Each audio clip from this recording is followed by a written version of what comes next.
So break out of tutorial hell, close that video for now, open your code editor and start building something. Not to dismiss tutorials, I watch tutorials myself.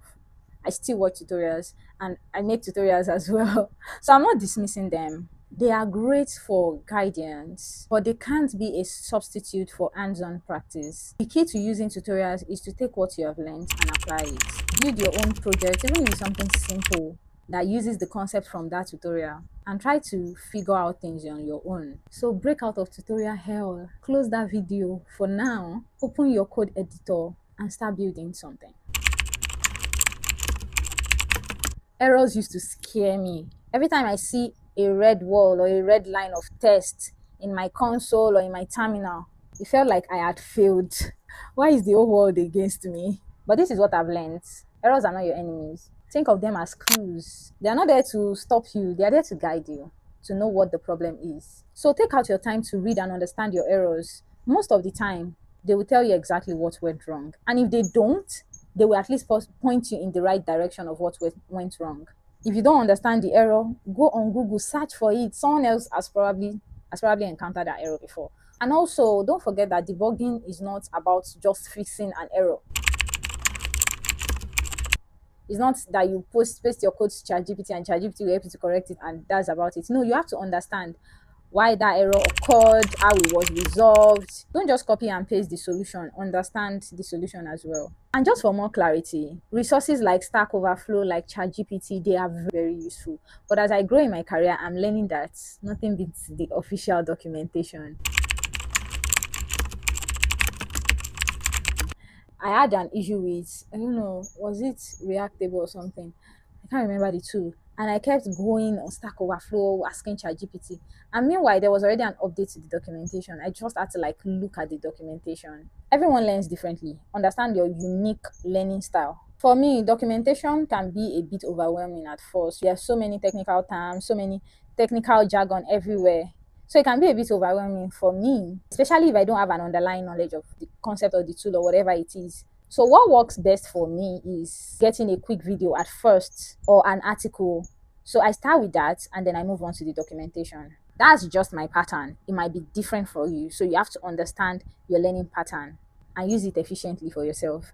So it's not a one size fits all scenario. Just understand yourself and know what works for you. Some people are visual learners. They learn best with, videos, animations, diagrams. Some people can literally just jump into the documentation and understand whatever it is talking about. Whatever your own style is, embrace it and use it to your advantage. Big problems are often difficult to deal with. So you must learn to break your problem down. Break it down. When I started learning how to code, I would just dive in. Now I write, I would literally take notes. I have notes, sticky notes on my workspace. So I would literally break it down and take a note. I want to write a function that does this, but there is a conditional, there is this, I just break it down. Do I have to create a different component and all of that? So breaking down whatever it is you want to do or whatever problem you have makes it manageable. And also it helps you to seek help properly. If you don't understand the problem, you won't be able to get proper help for yourself. You can't just be saying, my code doesn't work. I don't know why it doesn't work. That's what I used to say when I started. I would go and meet my brother and I would just tell him, my code doesn't work. It just doesn't work. But if you've broken down the problem, you will at least be able to pinpoint something. I'm trying to loop through this array and my logic for checking for duplicate is not working. That's a clear problem. It's not just my code does not work. My code is not working. That's very vague. Or my array is not doing this. No. You have to be able to pinpoint, and breaking down your problem helps you to be able to pinpoint whatever it is you are doing. Coding can be very exciting. Imagine having a job where you have new challenges every day. It is exciting, but it can also be very draining. I've been there. There were times when I would sit at my workspace. This is my workspace area. I would sit here for hours into the night just trying to get one thing done. Keep pushing myself and staying up late at night. I've come to realize that that's pushing yourself to the limit. You will break down. You will burn out, because I actually burnt out. You will. And in the end, you will not be able to even do quality work. So give it your best, but always remember to take breaks. Sometimes just take a minute away from your screen, take a minute away from your device, Take a walk and come back. Go to your kitchen and come back. That's my key. I always go to the kitchen to find something and just like take like 10 minutes and then I come back.